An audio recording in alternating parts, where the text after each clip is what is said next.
कहते हैं जनाह अस्पताल का एक पुराना हिस्सा, खास तौर पर वार्ड नंबर 14, अब आम मरीजों के लिए बंद है। वजह किसी को साफ नहीं पता। 2 साल पहले एक नर्स साइमा रात की ड्यूटी पर थी। वो वार्ड में अकेली थी क्योंकि बाकी अमला इमरजेंसी में मसरूफ था। उसने बताया कि तकरीबन रात के 3 बजे जब वो फाइलें चेक कर रही थी, उसे लगा जैसे किसी ने उसके पीछे से आहिस्ता से कहा, ड्रिप बदल दो, खून रख रहा है। साइमा ने मड़कर देखा, मगर बेड खाली था।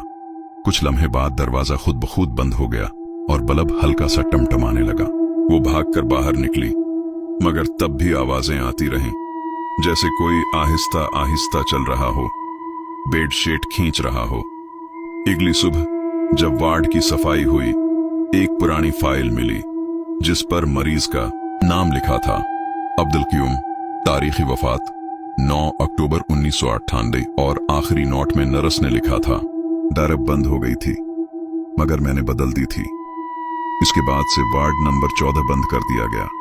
लेकिन बाज अमले के मुताबिक आज भी जब जनाह अस्पताल में रात गहरी हो जाती है तो उस बंद वार्ड की खिड़की के अंदर से हल्की सी रोशनी नजर आती है, जैसे कोई नर्स अब भी किसी मरीज की देखभाल कर रही हो।